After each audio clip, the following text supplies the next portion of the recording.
Hey guys, this is Santosh. Welcome back to my channel Super Cosmos. இன்னைக்கு நம்ம என்ன பார்க்க போறோம்னா மூவிஸ்லலாம் வந்து நம்ம ஸ்பேஸ் எப்படி பார்த்துருப்போம், ஒரு மாதிரி பிரைட்னஸாக அண்ட் வந்து ஒரு மாதிரி லவுட் எக்ஸ்ப்ளோஷன்ஸோட ஒரு ஸ்பேஸ் ஷிப் வந்து ஹீரோட ஸ்பேஸ் ஷிப் வந்து ஒரு மாதிரி வேற ஒரு கேலக்சிலேருந்து வேற ஒரு கேலக்ஸி ஃபாஸ்ட்டாக போயிட்டு இருக்கோம்ல, அந்த மாதிரி ஒரு பயங்கர விஎஃப்எக்ஸோட பார்த்துருப்போம். ஆனால் ரியாலிட்டியில் வந்து ஸ்பேஸோட சவுண்டோ, ஸ்பேஸோட கலர்ஸோ அண்ட் வந்து ஒரு மேசிவ் வேஸ்னஸோ இதெல்லாம் அங்கே வந்து ரியாலிட்டியே வேறு.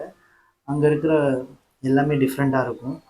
ஸோ இன்னைக்கு வீடியோவில் நம்ம என்ன பார்க்க போகிறோம்னா ஸ்பேஸோட ட்ரூத், ரியலாக அதோட கலர் எப்படி இருக்கும், வேஸ்னஸ்னால் என்ன, அங்கே என்னென்னலாம் நடக்கும், நம்மளால் ஏன் அதை பார்க்க முடியல அப்படின்ற விஷயத்த நம்ம இன்னைக்கு பார்க்க போகிறோம். Let's get in to it. Once again welcome my YouTube channel super Cosmos.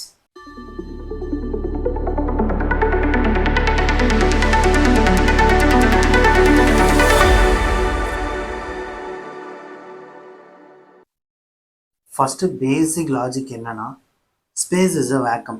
அப்படின்னா என்ன மீனிங்னா, ஸ்பேஸில் வந்து ஒரு சவுண்டோ ஒரு லைட்டோ ட்ராவல் ஆகும் அப்படின்னா அதுக்கு ஒரு மீடியம் வேணுங்க. ஒரு ஏர் ஆர் வாட்டர் அந்த மாதிரி வேணும்.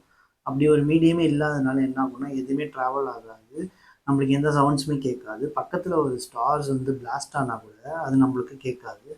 இப்படி ஒரு மிஸ்ட் இருக்குது. இந்த படத்தில் வர மாதிரி லேசர் சவுண்டு, எக்ஸ்ப்ளோஷன்ஸ் அதெல்லாம் கேட்குது இல்லையா, அதெல்லாம் வந்து ஒரு என்டர்டெயின்மெண்ட் பர்பஸ்க்காக அவங்க பண்ணியிருப்பாங்க. ஸோ ரியாலிட்டி வந்து இதுதான், எதுவுமே நம்மளுக்கு அதில் கேட்காது. ரொம்ப அமைதியாக இருந்தால் ஒரு மாதிரி நீங்கள் ஒரு ரூமில் இருக்கீங்க, ரொம்ப அமைதியாக இருக்குது அப்படின்னா என்ன பண்ணுவீங்க, ஒன்றுமே பண்ண முடியாது, ஒரு மென்டலி ஒரு அஃபெக்ட் ஆகும் இல்லையா. அந்த மாதிரி வந்து இருக்கிறதுலே ஸ்பேஸ் தாங்க ரொம்ப குவைட்டான பிளேஸ் வந்து இந்த யூனிவர்ஸில். ஸோ இது வந்து ரொம்ப ஒரு மிஸ்டீரியஸான ஒரு விஷயம் ஸ்பேஸில். நெக்ஸ்ட்டு நம்ம என்ன பார்க்க போகிறோம்னா, மூவிஸ்லலாம் பார்த்துருப்பீங்க, ஒரு கேலக்ஸிலேருந்து இன்னொரு கேலக்ஸிக்கு வந்து ஈஸியாக போயிடுவாங்க. அது இன்டர்ஸ்டெல்லரில் கூட பார்த்தீங்கன்னா வேறு ஒரு கேலக்ஸிக்கு வந்து அவங்க ட்ராவல் ஆகி போகிறது ஒரு 10 to 15 மினிட்ஸில் காட்டியிருப்பாங்க. ஒரு பிளானட்டுக்கு போவாங்க. அந்த மாதிரி வந்து ரியல் டைமில் வந்து ஒரு கேலக்ஸியில் இன்னொரு கேலக்ஸி போகணும்னா அதுக்கு இடைப்பட்ட தூரத்தில் என்ன இருக்குன்றதே நம்மளுக்கு தெரியாது. அவ்வளோ எம்டி வேஸ்னஸ் அங்கே இருக்கும்.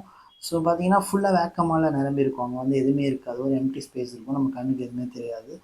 ஸோ இந்த மாதிரி பார்த்தீங்கன்னா நம்மளை எர்த்தை கூட அவங்க சொல்லுவாங்க பேல் ப்ளூ டாட் அப்படின்னு ஒரு விஷயம் சொல்லுவாங்க. ஏன்னா இவ்வளோ பெரிய யூனிவர்ஸில் வந்து நம்ம எர்த் வந்து ஜஸ்ட் ஒரு டஸ்ட் பார்ட்டிகல் மட்டும்தான். ஸோ எப்படி ஒரு எக்ஸாம்பிளுக்கு சொல்கிறேன் பாருங்களேன், ஒரு பேப்பர் எடுத்துகிட்டு அதுக்கு சென்டர் பாயிண்டில் வந்து ஒரு ஒயிட் பேப்பரில் சென்டர் பாயிண்டில் ஒரு பால் பாயிண்ட் பென் வச்சு ஒரு டாட் வச்சுருந்தீங்கன்னா அந்த சைஸ் தான் வந்து நம்ம எர்த்தே. இவ்வளோ பெரிய யூனிவர்ஸில் இது ஒரு மிஸ்ட்ரியாக இருக்குது.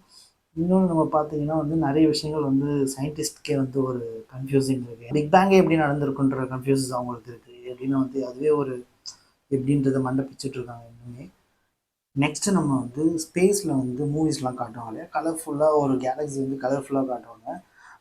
அவங்க வந்து இந்த பர்பிள், அந்த நியோன் அந்த மாதிரி கலர்ஸ்லாம் வந்து ஒரு மாதிரி ஜொலிக்கிற மாதிரிலாம் காட்டுவாங்க. நம்ம கண்ணுக்கு பார்க்கவும் பயங்கரமாக இருக்கும். ஸோ அப்படி தான் இருக்கும்னு சொல்லி நானும் நம்பிட்டு இருந்தேன் ரொம்ப நாளாக. ஆனால் வந்து என்னென்னா பார்த்தீங்கன்னா ரியாலிட்டி என்னென்னா, ஸ்பேஸில் வந்து நம்ம ஹியூமன்ஸ் பார்க்கும்போது ஹியூமன் ஐஸ்க்கு வந்து ரொம்ப டார்க்காக தான் தெரியும். ஏன்னா வந்துட்டு ஸ்பேஸ் வந்து ரொம்ப டார்க்கு. இது வந்து என்ன சொல்லுவாங்கன்னா வந்து டீப் பிளாக் வாஸ்ட்னஸ் அப்படின்னு சொல்லுவாங்க, வித் டைனி ஒயிட் டாட்ஸ் அப்படின்னு சொல்லுவாங்க. ஒரு மாதிரி நீங்கள் ஸ்பேஸ் மேலே போனீங்கன்னா வந்து உங்களுக்கு ஒன்றுமே தெரியாது, கண்ணுக்கு எட்ட தூரம் வரைக்கும் எதுவுமே தெரியாது, ஒரு மாதிரி டார்க்காக தான் இருக்கும், உங்களுக்கு வந்து ஒரு மாதிரி ஷேடாக இருக்கும், ஒன்றுமே தெரியாது. டெலஸ்கோப் அப்படி பார்க்கும்போது நமக்கு தெரியும். நம்ம வந்து இந்த இன்ஸ்டாகிராம்லாம் பார்க்குறது என்னென்னா வந்து நாசாவோட ஹபிள் அப்புறம் ஜேம்ஸ் வெப் என்ன பண்ணுவாங்கன்னா நம்மளோட ஹியூமன்ஸ் ஐஸ்க்கு வந்து அண்டர்ஸ்டாண்ட் பண்ணிக்கிற மாதிரி அவங்க வந்து அதை கலரை கன்வெர்ட் பண்ணி நம்மளுக்கு அதை காட்டுறாங்க. அதனால் அதை பார்க்கும்போது நம்மளுக்கு வந்து சூப்பராக இருக்குது. இருந்தாலும் வந்து ஸ்பேஸ் வந்து அப்படின்னு நம்ம பார்த்தாலும் ஸ்பேஸில் இன்னும் நிறைய ஆச்சரியம் இருக்குது, இது மாதிரி மிஸ்டீரியஸாக நிறைய விஷயம் இருக்குன்றது வந்து நம்மளுக்கு எனக்கு ரொம்ப ஆச்சரியமாக இருக்குது பார்க்கும்போது. இட்ஸ் வந்து அது ஒரு அழகு தான். அது வந்து நம்ம ரியலாக எக்ஸ்பீரியன்ஸ் பண்ணி பார்த்தா நல்லாயிருக்கும். ஃப்யூச்சரில் அது பண்ணுவாங்கன்னு நினைக்கிறேன். ஸோ மூவிஸில் காட்டுறது வந்து ஃபேக்காக இருக்கலாம், ரொம்ப சைலண்ட்டாக அண்ட் ஸ்பேஸோட ஒரு கலர் வந்து டிஃப்ரெண்ட்டாக வேஸ்ட்னஸோடு இருக்கலாம். ஆனால் வந்து இப்படிலாம் இருந்தால் கூட ஸ்பேஸ் வந்து என்றைக்கு இருந்தாலும் அழகு தான். ரொம்ப டார்க்காக இருந்தாலுமே அது வந்து ஒரு நம்மளுக்கு ஒரு அழகு தான். ஸோ இந்த வீடியோவில் வந்து உங்களுக்கு வந்து ஸ்பேஸ் பற்றி என்னென்ன பிடிக்கும், என்னென்ன தெரியும் அப்படின்றத நீங்கள் சொல்லுங்கள். அண்ட் மறக்காமல் என் வீடியோக்கு லைக் பண்ணுங்கள் அண்ட் சப்ஸ்கிரைப் பண்ணுங்கள், ஷேர் பண்ணுங்கள். இன்னொரு வீடியோ வந்து சூப்பரான வீடியோவில் உங்களை வந்து சந்திக்கிற வரைக்கும் பாய் பாய்.